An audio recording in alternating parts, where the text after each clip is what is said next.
Mesdames, Messieurs, bonjour et bienvenue dans Caféine, le café de l'actualité. Vous savez que les énergies solaires représentent un enjeu majeur pour le continent africain. L'Afrique est bien située et capable de fournir autant d'énergie pour les populations dans toutes les localités.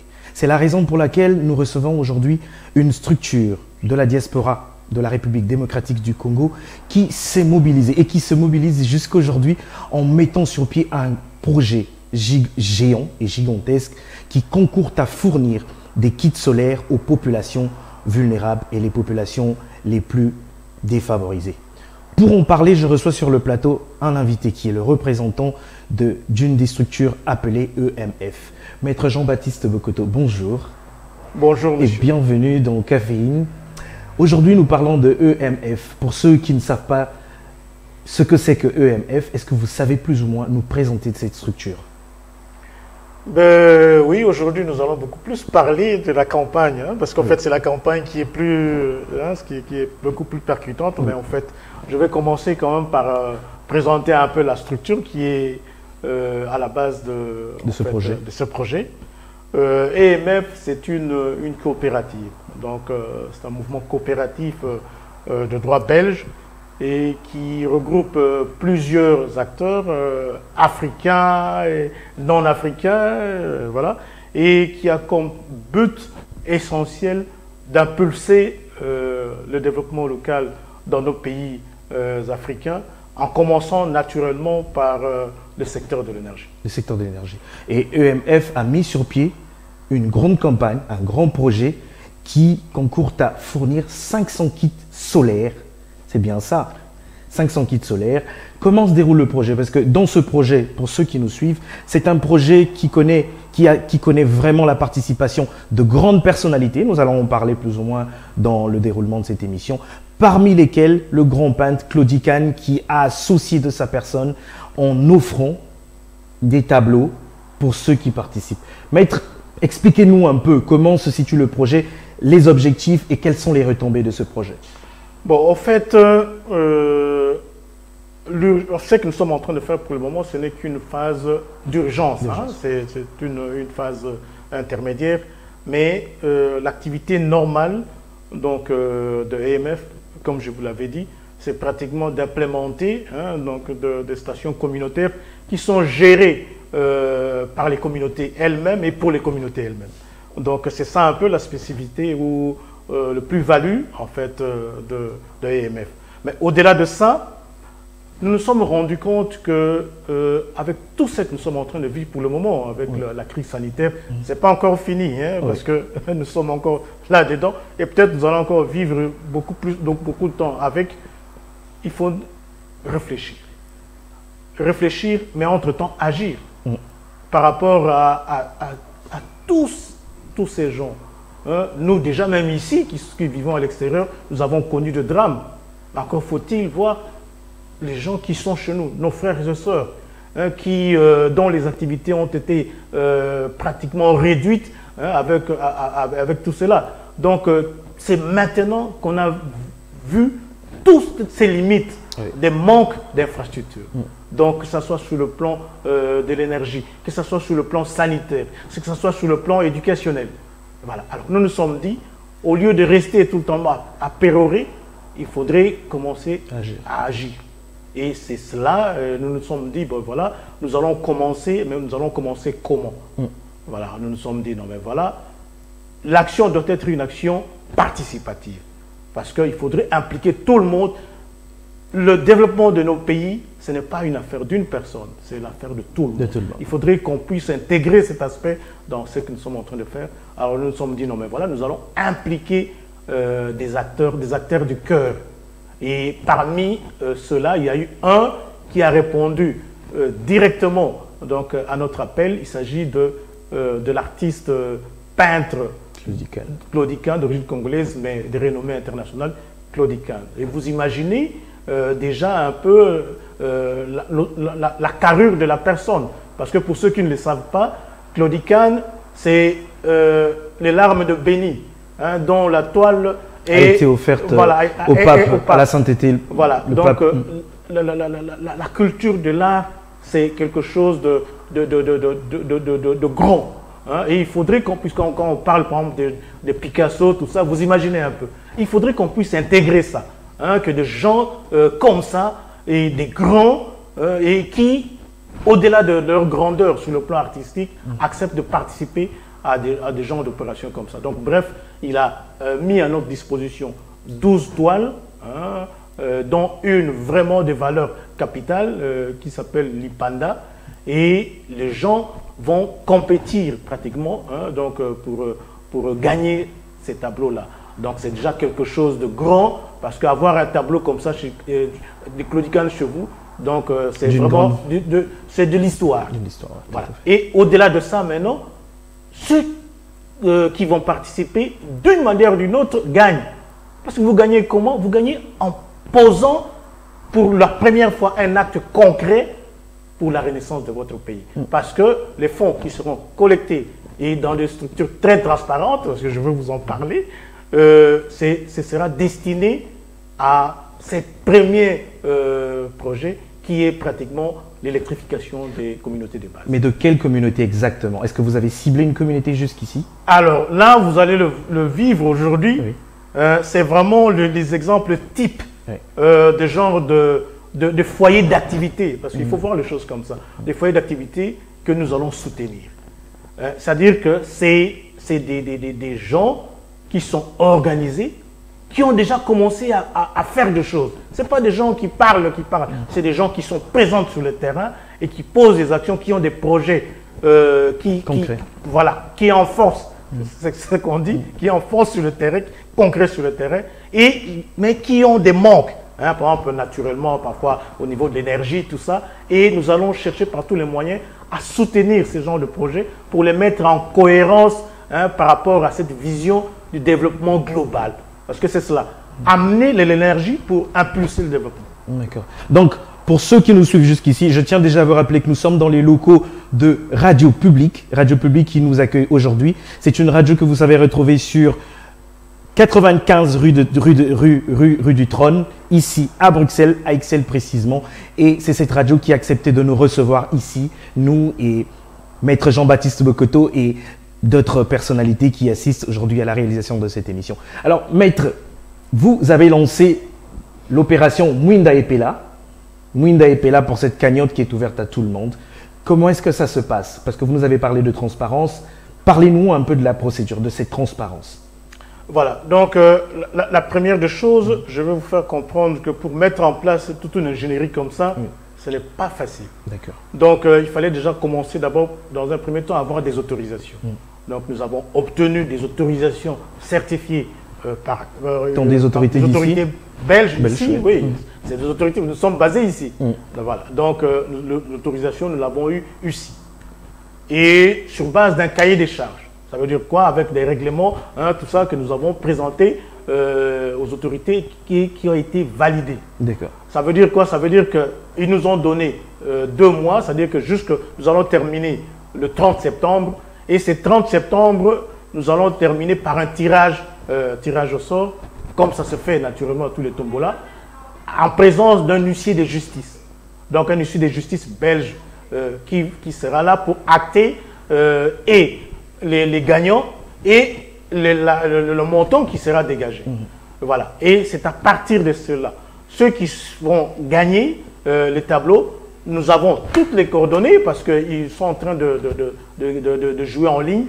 Donc, on va prendre contact avec eux et notre service de suivi va s'occuper de leur acheminer ces tableaux. Et après, nous maintenant, tout ce qui a été collecté, nous, on ne touche à rien parce que nous travaillons avec une structure indépendante. Voilà. Et cette structure indépendante, naturellement en notre présence et avec d'autres partenaires qui sont dans le projet, vont s'assurer que le fonds qui sera collecté sera transféré au niveau de l'équipementier, c'est-à-dire que la firme auprès de qui nous avons commandé le matériel, voilà les kits. Et dès l'instant où le kit est obtenu, nous assurons le transport et sur place, nous avons notre équipe qui est sur place. Qui effectuera le suivi. Qui effectuera le suivi jusqu'à l'installation. Ça, c'est de 1. De deux, maintenant, il y a un travail qui va se faire au niveau de la sélection des projets. Nous, à ce niveau également, nous nous sommes dit, nous ne nous impliquons pas, parce que nous ne pouvons pas être à la fois juge et partie. Donc, c'est des organisations partenaires locales qui vont voir, ils connaissent des projets qui sont en force, des projets qui sont visibles sur le terrain, et ce sont ces projets-là que nous allons, en fait, comment je peux dire, accompagner en leur donnant gratuitement, je vous ai dit gratuitement, donc les matériels, et puis des deux, laisser une équipe de suivi pour naturellement les aider à renforcer leurs capacités pour et à la fois maintenir le matériel et à la fois les aider dans certains projets. Parce que la plupart de ces projets, il y a des projets secondaires qui sont à côté, donc il faut les aider également pour assurer le suivi de ce projet. Voilà. Parlons de l'autre côté de la République démocratique du Congo. Est-ce que vous avez une participation des autorités? Parce que vous avez dit qu'ici, au niveau de la Belgique, vous avez toutes les autorisations. Est-ce que vous êtes accompagné par les autorités au niveau local? Alors, vous savez, nous, on ne fait jamais les choses comme ça, de manière simpliste. Dans l'amateurisme. Voilà. Donc, nous avons pris contact. Donc là, nous avons des partenaires, des références avec lesquels nous travaillons. Et déjà, et ça a été déjà quelque chose de très positif. D'ailleurs, c'est là que je remercie le chef de l'État qui a eu cette vision d'activer l'Agence nationale de promotion rurale pour les énergies. Donc ça, c'est notre partenaire de référence parce que c'est eux pratiquement qui régulent donc, tout ce qui est comme politique au niveau de la promotion des énergies. Et au-delà de ça, il y a l'Agence de régulation de l'énergie. Donc ça, c'est nos deux partenaires de choix. Au-delà de ça, comme c'est un projet catalyseur, c'est-à-dire que ça touche à plusieurs aspects, parce que vous allez voir, vous allez vivre ça aujourd'hui, il n'y a pas que l'aspect énergie, il y a également d'autres aspects, l'agriculture, l'environnement, tout ça. Donc nous avons également pris contact avec quelques ministères clés avec lesquels nous allons travailler, non pas simplement pour ce projet dans cette phase humanitaire, mais également pour la continuité du projet, parce que c'est un projet très ambitieux. Je tiens à rappeler à tous ceux qui nous suivent que vous aurez au bas de cette émission les liens utiles pour pouvoir rejoindre cette cagnotte. Nous vous convions énormément à soutenir cette cagnotte et à participer massivement. Beaucoup de personnalités, à l'instar de l'artiste Koffi Olomide, je pense que vous avez vu cette vidéo et vous la verrez entre-temps, nous allons vous la présenter aussi. L'artiste Koffi Olomide et bien d'autres personnalités qui soutiennent cette campagne. Elle concerne les populations qui sont nos frères, nos sœurs, nos pères et nos mères et qui ont besoin de ces kits. L'énergie solaire, c'est l'alternative qu'il faut pour nos populations. Et vous aurez compris que le chef de l'État de la RDC a lancé hier encore la construction d'une grande base d'énergie solaire. C'est pour vous dire que l'enjeu est de taille. Et cette initiative est une initiative de taille qui tient à accompagner ce genre d'initiative lancée par le chef d'État, si j'en tiens bien plus. Qu'est-ce que vous en pensez, vous, que le chef d'État ait à lancer un projet qui va dans le même sens que Mwinda et Pela, qui veut dire que la lumière soit, si je ne me trompe pas. Je vais vous dire sincèrement que hier, nous étions les hommes les plus heureux. Nous étions les hommes les plus heureux parce que ça a pris du temps pour qu'il y ait une volonté politique manifeste de comprendre qu'on ne va pas mettre Inga dans tous les villages au Congo. C'est-à-dire Inga, c'est destiné à des grandes infrastructures pour alimenter les grandes industries. Mais au-delà de ça, il faut par-ci par-là des centrales autonomes, mobilisables, duplicables. Et ces centrales, ça peut être le soleil. Dieu nous a donné le soleil du janvier au mois de décembre. Il faut être... je m'épargne de dire de mots. Voilà. Il y a l'eau, il y a le vent. Et on est pourvu dans tout cela, de tout cela par rapport aux différents sites. Donc, comprendre ça, qu'il faudrait un mix énergétique, c'est-à-dire que mettre de microcentrales par-ci, par-là, et comprendre que le développement commence par l'énergie. En tout cas, nous avons applaudi. Voilà, nous avons applaudi parce qu'en fait, c'est vraiment dans le bon sens. Maintenant,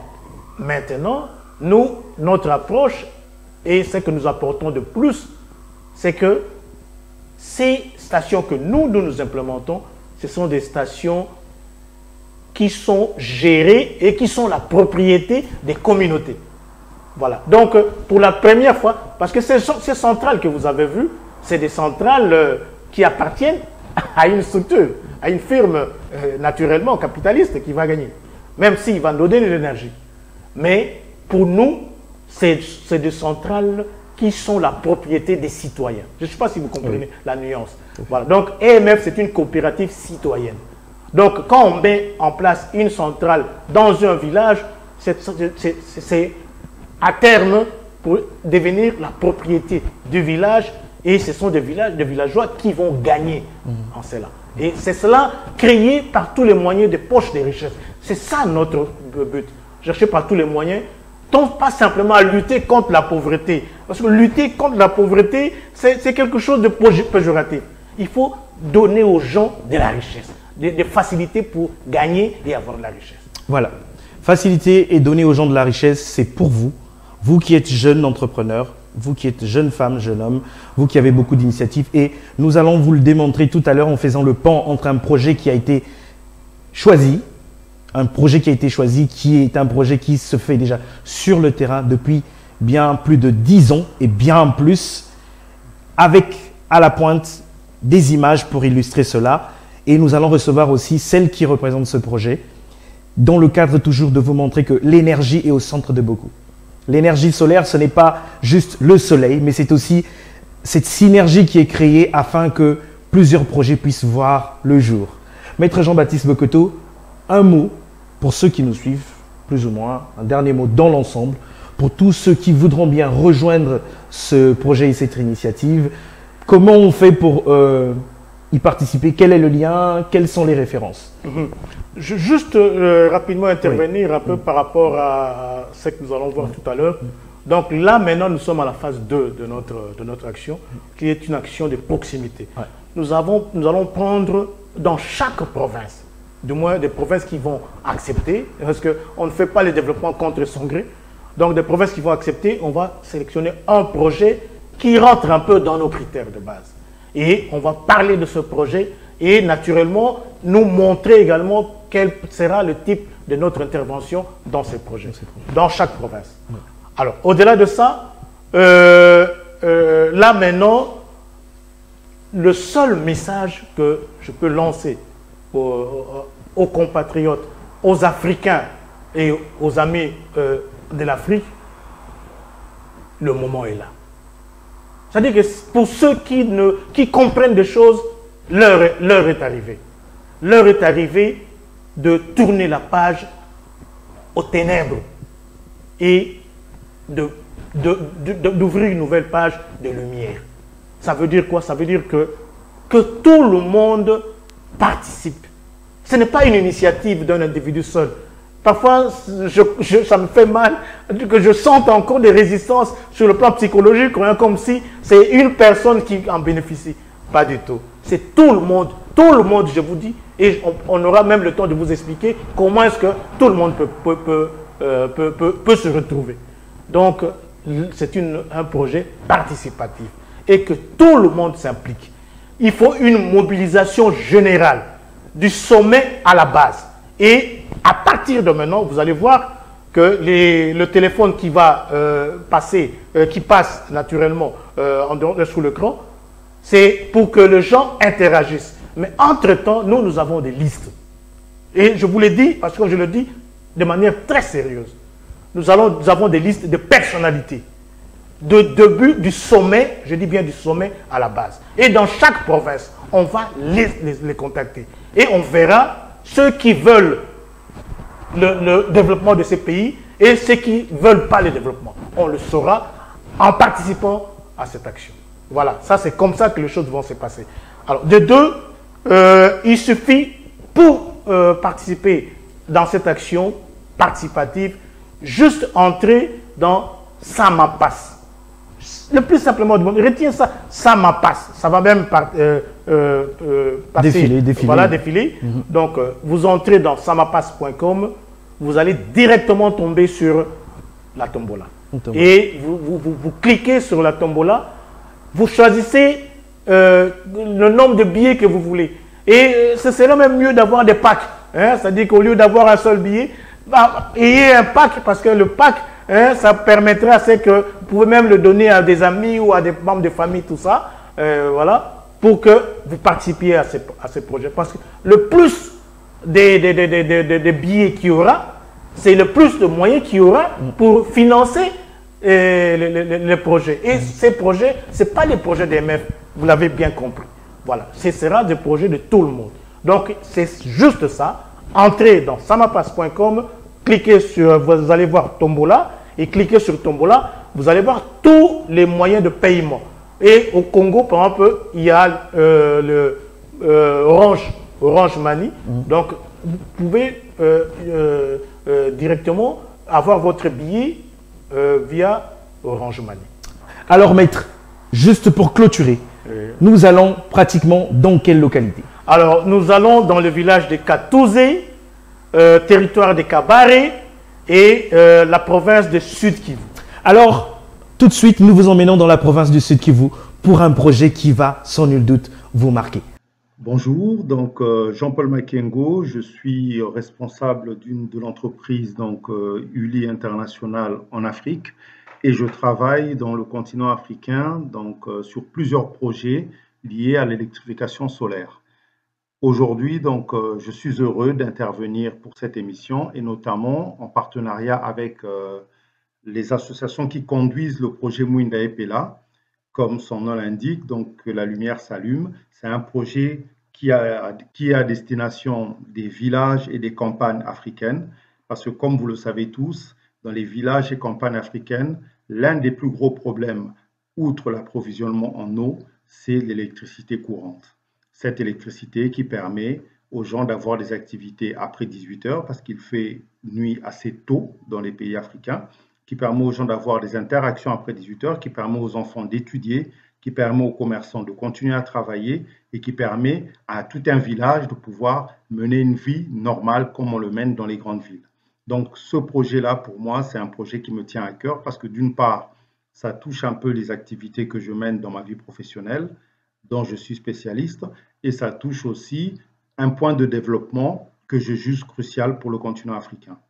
Donc, je tiens encore une fois, je renouvelle mes remerciements pour ce partenariat et je tiens à saluer cette initiative qui est une initiative noble. Pour parler du solaire en lui-même, ce que les gens doivent savoir, c'est que l'électrification par le solaire, c'est la solution, je dirais, la plus courte et immédiate que nous pouvons amener dans les foyers africains. Aujourd'hui, le gros problème, quand vous prenez un pays comme la RDC, qui a un gros potentiel en énergie électrique, mais le problème de l'énergie électrique, même si vous produisez de l'électricité à côté de l'océan, au barrage d'Inga, le gros problème, c'est qu'il faut amener l'électricité de là où elle est produite jusque chez l'habitant. Et c'est là que le coût est énorme, parce qu'il faut câbler, il faut des lignes à haute tension pour pouvoir desservir toute la population. L'avantage que nous avons avec l'électrification solaire, c'est que nous pouvons directement à travers des kits, et notamment le projet de l'association de livrer 500 kits à différents foyers, à travers les kits, nous pouvons éclairer une petite maison avec les besoins de cette maison. C'est-à-dire qu'un kit solaire peut leur fournir assez de lumière, de points lumineux dans la maison, donc assez d'ampoules pour éclairer la maison. Ça peut recharger des téléphones portables, ça peut leur permettre même d'allumer un téléviseur et ça peut leur permettre d'avoir une radio ou bien d'avoir un petit frigo qui est alimenté par le kit solaire.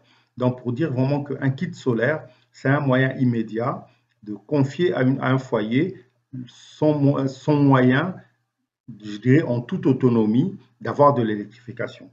Donc, il faut que nous puissions vraiment soutenir cette initiative pour faire en sorte que ces kits soient développés pour les endroits où l'État ou les entreprises publiques ont du mal pour l'instant à faire arriver l'électricité. Outre le kit solaire, nous avons aussi un produit sur lequel nous travaillons beaucoup, c'est les centrales solaires.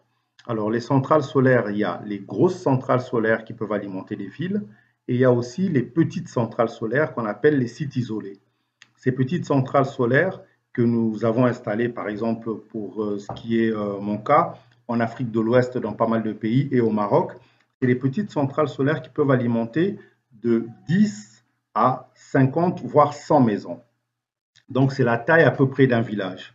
Et ces centrales solaires, ça permet à ce village-là de vivre en toute autonomie avec son électricité. Il suffit simplement de mettre les panneaux solaires dans un coin du village ou de la petite ville, de mettre les panneaux solaires, d'installer donc un centre qui va produire de l'électricité et de câbler les maisons qui sont les unes à côté des autres dans un village pour faire en sorte qu'on ait un site en lui-même qui fonctionne en toute autonomie. Ces petites centrales solaires sont aussi une solution à côté des kits. Les kits, c'est vraiment individuel par foyer, mais les petites centrales solaires, ce sont des sites qui peuvent permettre à des structures plus grosses même que des villages. Il y a des universités qui peuvent fonctionner avec une centrale solaire, une petite centrale en site isolé. Il y a des hôpitaux qui peuvent fonctionner, des grandes cliniques qui peuvent fonctionner avec un petit site isolé. Il y a des dispensaires qui sont hors des grandes villes et qui souffrent de ce problème d'électricité, qui peuvent fonctionner avec ces petits sites isolés. Donc je pense que ce projet est vraiment un projet révolutionnaire et il faut vraiment le soutenir parce que ça vaut le coup. Ça vaut le coup. Et pour les habitants, en plus, c'est vraiment répondre de manière immédiate à des besoins. Parce qu'aujourd'hui, comme je l'ai dit tout à l'heure, pour penser à amener l'électricité traditionnelle partout, dans un grand pays comme la RDC, dans les 20 ans à venir, ça ne sera pas fait. Mais par contre, fournir de l'électricité à travers le solaire partout, que ce soit dans les montagnes, que ce soit en pleine forêt, que ce soit dans les populations les plus isolées, ça c'est possible. Donc vraiment, je souhaitais, moi en tant que spécialiste du domaine et responsable d'une société qui travaille exclusivement dans le solaire, je souhaitais vraiment dire que soutenez un maximum cette initiative et au besoin, n'hésitez pas aussi à nous contacter pour que nous aussi, nous puissions faire partager nos expériences et surtout notre savoir dans ce domaine. Je vous remercie. Mesdames et messieurs, nous revoilà encore pour ce caféine très spécial également qui vous présente des projets très importants, des projets qui marquent et des projets qui sont très concrets sur le terrain.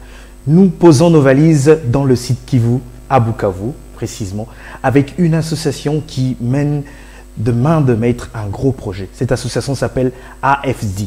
AFSD, si je ne me trompe pas. Donc, c'est l'association, pour ne pas vous dire, d'appui aux femmes solidaires pour le développement intégré. Je suis en présence de sa présidente et on va parler de ce qu'ils font sur le terrain et vous serez surpris. Madame José Bassengezi, bonjour.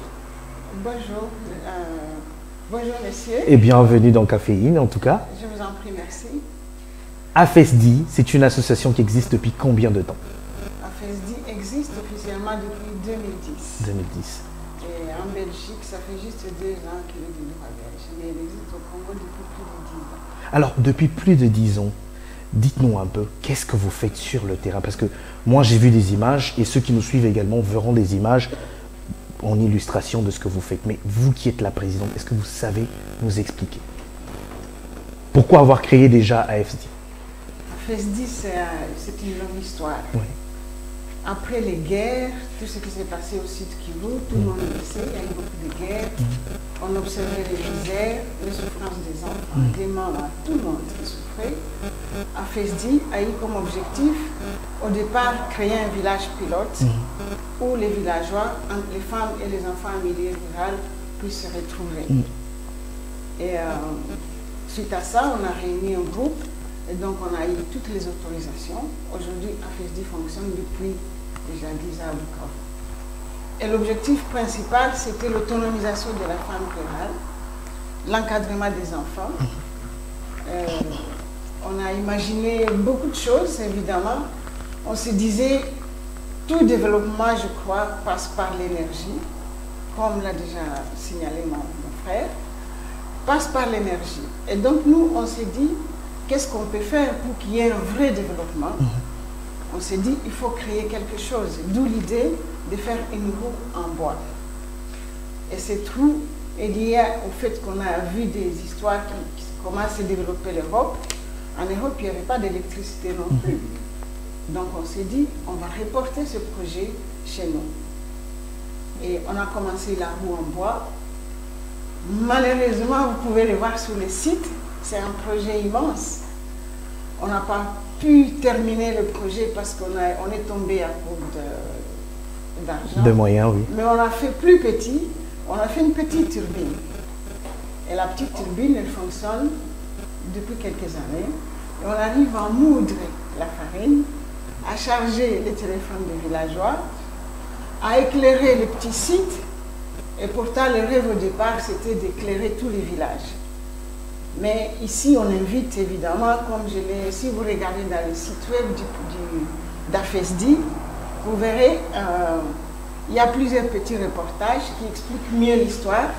Aujourd'hui, c'est juste pour accompagner le projet de la coopérative EMF qui se bat pour éclairer, pour envoyer la lumière dans tous les villages au Congo.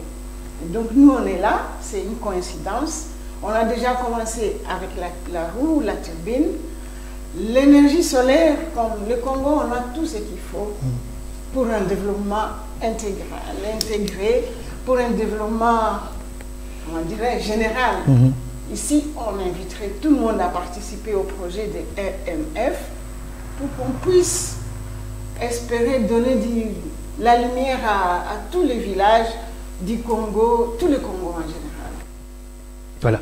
Le lien est très palpable entre ce projet et le projet Mwinda Epela, je vous le dis, parce que vous allez le voir dans les images, cette association a créé une turbine hydroélectrique qui permet aux jeunes citoyens de la localité de charger leur téléphone.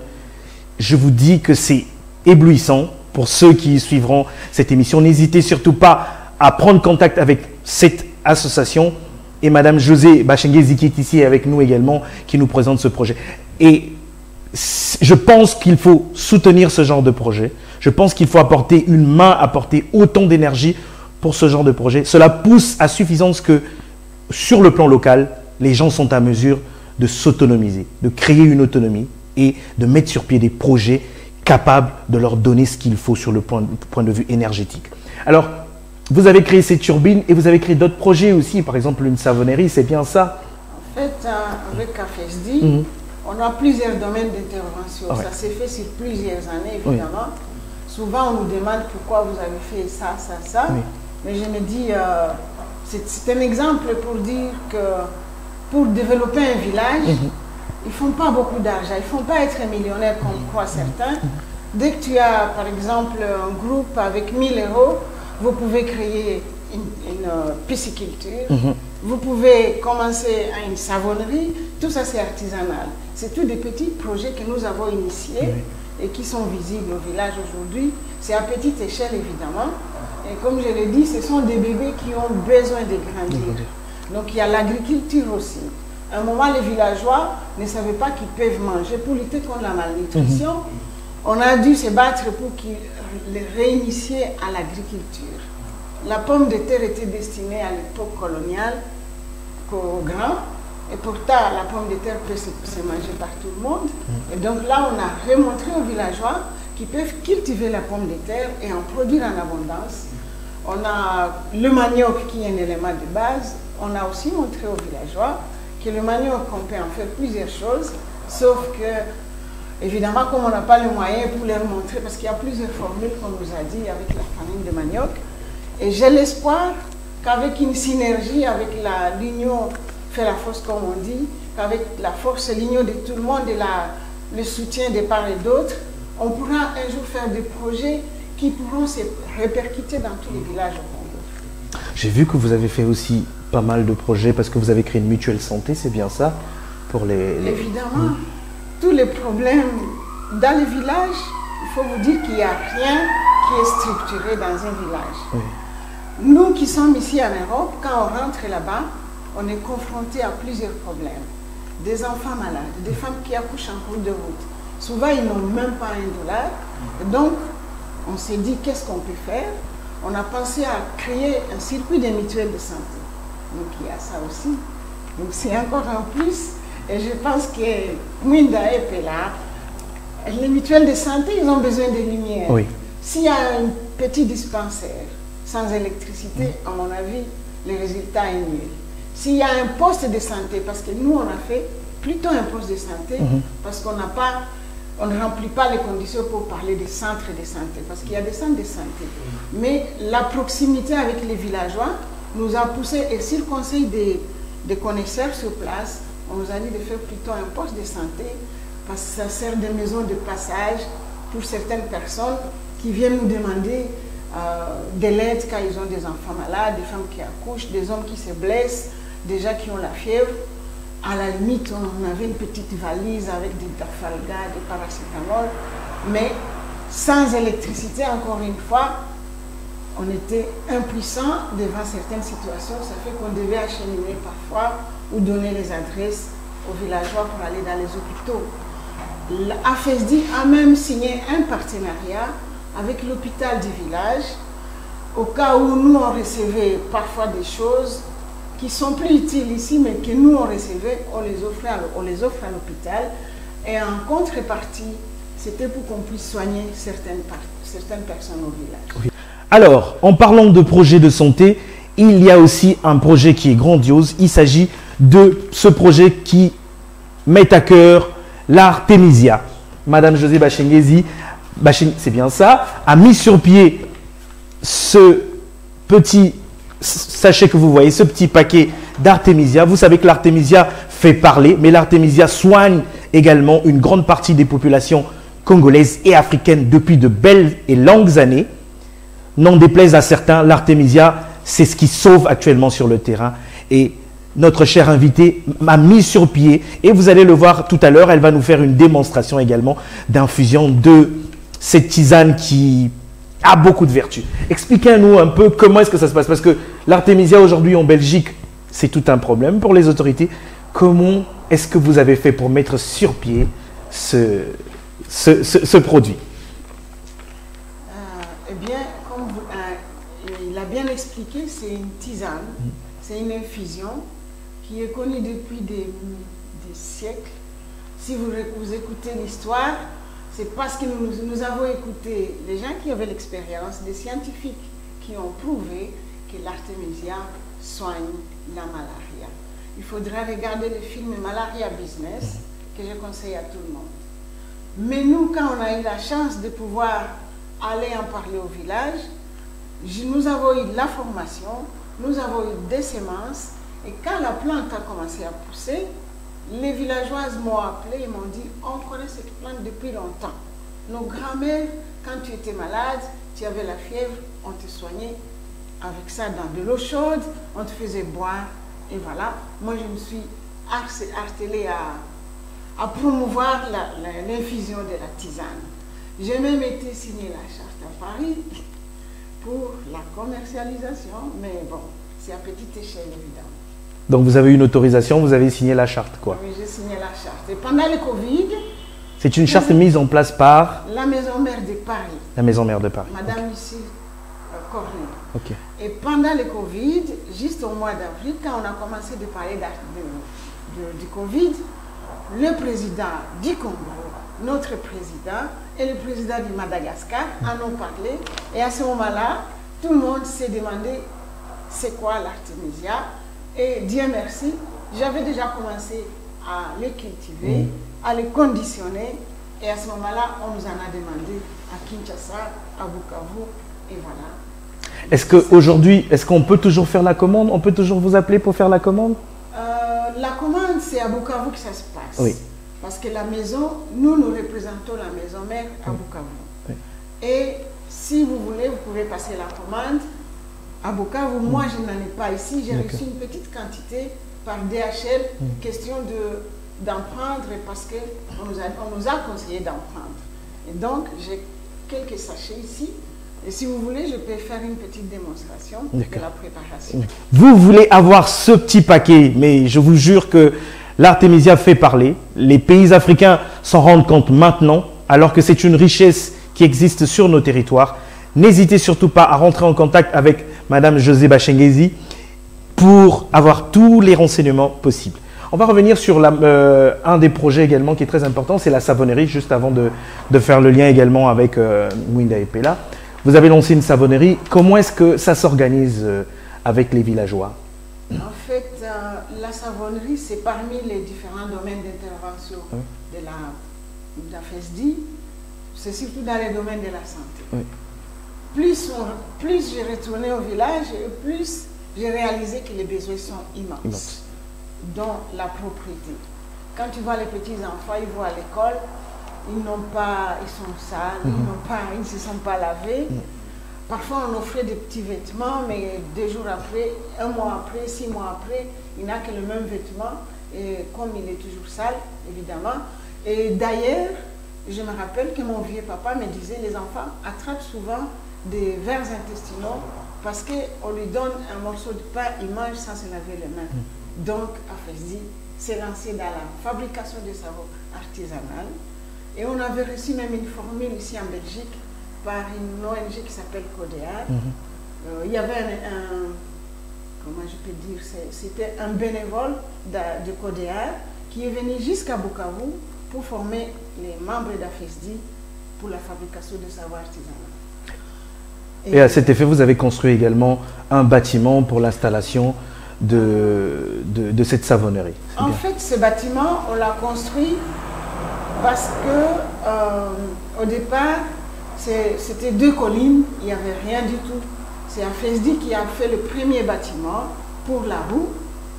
Et AFESDI a fait le deuxième bâtiment, c'était une salle pour tout faire. C'est un hangar, il n'y a pas de chaise dedans. On a juste installé quelques tables, quelques chaises. Et là, le projet de la savonnerie est tombé au bon moment parce qu'on avait l'espace. Et c'est là-dedans qu'on fait les savons. C'est là-dedans qu'on fait les réunions. C'est là-dedans qu'on fait les séchages de l'artémisia. C'est là-dedans qu'on fait les formations des mamans. Voilà, vous avez toutes les informations. Alors, pour ceux qui suivent et ceux qui n'ont pas encore participé au projet Mwinda Epela, vous qui êtes la présidente de cette association également, parce que EMF a ciblé ce projet, votre association également, parce que c'est une association qui a des projets très porteurs. Vous renforcez les capacités des citoyens sur le niveau local, il faut le dire. Qu'est-ce que vous dites pour ceux qui nous suivent sur le projet Mwinda Epela et sur votre collaboration avec EMF? La seule chose que je pourrais dire, qui pour moi vient du cœur, je pense que notre pays a besoin de la force de tout le monde, de nous tous. Mwinda Epela, EMF, je pense que c'est un projet qu'il faut soutenir. J'ai appris qu'il y a des grands artistes qui se sont mobilisés pour soutenir EMF, Mwinda Epela. Pour ceux qui ne le savent pas, moi-même je ne parle pas tout à fait lingala, mais Mwinda Epela, c'est que la lumière soit faite. Cette lumière qui va donner l'espoir, qui va donner la force de pouvoir créer des activités pour lutter contre la pauvreté, s'il faut dire. Bon, voilà. Soutenons tous EMF, soutenons tous Mwinda Epela. Et en Swahili, est-ce que vous pouvez donner également en Swahili pour ceux qui nous suivent, hein? En Swahili, oui, je dirais tuakishe moto. Moto, c'est la force. Moto ni nguvu. Kama tunatafuta kupiga chakula, tuko na lazima ya moto. Tunatafuta kutunzisha mtoto, tuko na lazima ya moto. Mtu akigonja mnampeleka kwa munganga, inafaa moto juu batie ile machuma ya kumtunza, anestesi, radio, ekografi, inafaa moto. Kule kuvijiji, kuvillage, inafaa moto parce que hatuna mai. Mai watu wanaenda kushota kutingitingi, ku rivière. Alors kama tuko na moto, tutatia mai fasi yote. Kama tuko na moto, ba mama watoto watajifunza mzuri. Kama tuko na moto, ba papa wataangalia television. Kama tuko na moto, ba mwalimu watafundisha watoto mzuri. Voilà, pour tous ceux qui ont suivi cette belle émission, vous aurez là en image également l'illustration. Nous on va participer à cette petite infusion. On va boire un peu de l'artémisia. Question d'avoir un peu, d'être renforcé du point de vue. Pourquoi ne pas être fort du point de vue sanitaire, il faut le dire. Moi, je vous suggère plus ou moins de participer et d'aller sur le site de cette ASBL, cette association, www.afesdi.be. Afesdi.be, n'hésitez surtout pas, allez sur ce site et dans le cadre général, une seule opération, Mwinda et Pela. Que la lumière soit, donnant de la lumière en République démocratique du Congo, ce n'est que le début d'un premier projet et vous verrez que vous serez surpris parce que ce pays regorge de nombreux projets et de nombreuses ressources. Voilà, l'union fait la force et je pense que c'est l'objet de ce grand projet, l'objet de toute cette synergie autour du projet Mwinda et Pela. Maître Jean-Baptiste Bokoto, un dernier mot si possible pour tous ceux qui nous suivent. Le dernier mot, c'est le numéro qui passe. Hein. Le numéro qui passe, achetez vos billets et nous allons suivre. Et surtout, là pour le moment, les gens du Sud Kivu, hein, de tous les territoires, les Fidji, Ujui, Kaere, Katana, Weshe, Walungu, Nyangezi. Nous sommes en train de vous attendre, en train de vous écouter là. Envoyez vos billets pour que l'on puisse faire ce que nous sommes en train de faire. Voilà, le numéro va défiler au bas de cette émission. Vous aurez toutes les informations notamment. Appelez. Vous êtes ressortissant du Sud Kivu. Ce projet vous concerne. Vous êtes également originaire de la République démocratique du Congo. Le Kivu n'est pas l'histoire juste d'un seul ressortissant, c'est l'histoire de tous. Que ce soit le Sud Kivu, le Nord Kivu et toutes les autres localités, ceci nous concerne. Vous êtes ressortissant de l'Afrique parce que également. Le projet, c'est un projet africain. Qui sera dupliqué aussi ailleurs. Voilà. Participez. Les amis du Congo, les amis de l'Afrique, partout où vous êtes, participez. Allez juste sur le site, le numéro est là en train de défiler et votre billet. Voilà. Nous n'aurons pu tenir cette émission sans l'apport de Radio Publique. Radio Publique qui nous a permis de réaliser cette émission ici dans leurs locaux. Nous remercions beaucoup Radio Publique, mesdames et messieurs. Vous devez suivre cette radio, n'hésitez surtout pas. Vous retrouvez cette radio ici, 95 rue du Trône, à XL, n'hésitez surtout pas. Merci à Pellicule Vision qui est avec moi pour cette réalisation, à Lucille Niembwe qui est la directrice de production et marketing, Harlem Moufonkol qui est le vice-CEO de Congo Café et à tous ceux qui nous soutiennent, Cassie Boutique, So Art, Funny Gombe. On se dit à très bientôt pour un nouveau numéro dans Caféine. Restez scotchés. Au revoir. Congo Développement. Boka.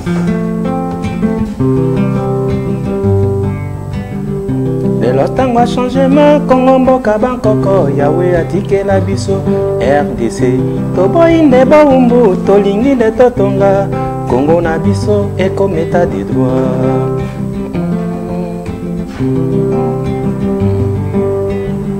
Lobi kwa mwana Congo na maboko ya nani, tosa la prise de conscience, tango ekoki, ba martyr a changement, topesi bino melesi, esika bozali, tozalingo na kembo.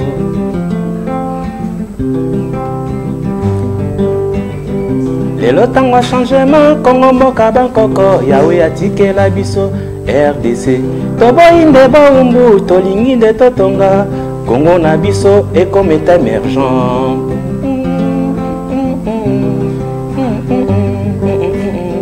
Lobi kwa mwana Congo na maboko ya nani, tosa la prise de conscience, tango ekoki, ba martyr a changement, topesi bino melesi, esika bozali, tozalingo na nkembo.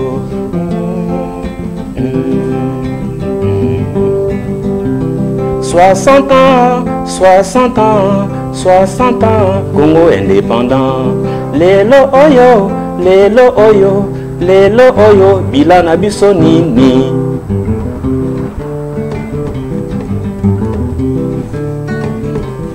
Il est vraiment temps déposer notre pierre. La reconstruction du Congo, c'est l'affaire de tout Congolais. La reconstruction du Congo, c'est l'affaire de tout Congolaise. Les pays de loin, maman, et ont le même langage. Le bien-être du peuple congolais, Boka.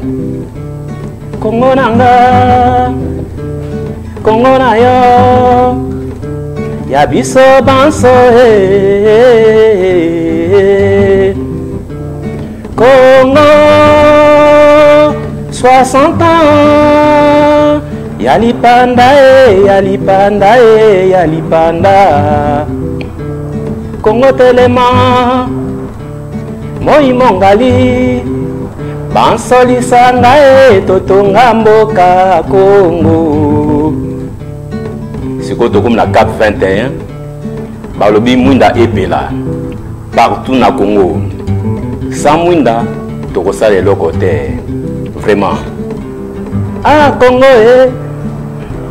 Tolingi mwinda Papa Jean-Baptiste Kumba Cap 21 Tongelisa Congo Tongelisa Afrika Ah Congo Tozali na nyonso Tozangi lotiliki Tozangi mwinda Pona développement Congo Kinshasa Kuna na Kivu Kuna na Beni Kuna na Goma Tosengi de mwinda Tosengi de mwinda Soki mwinde ezali te L'hôpital ekosala ndenge nini vraiment Ba machine ekosala ndenge nini Ebongo pona bilanga Tokosenga bongo Ba panneau eza panneau solaire un peu partout Yango to tshabo kasi na biso Na Cap 21 Mwinda c'est mwinda Voilà Congo nanga Congo na yo Ya biso banso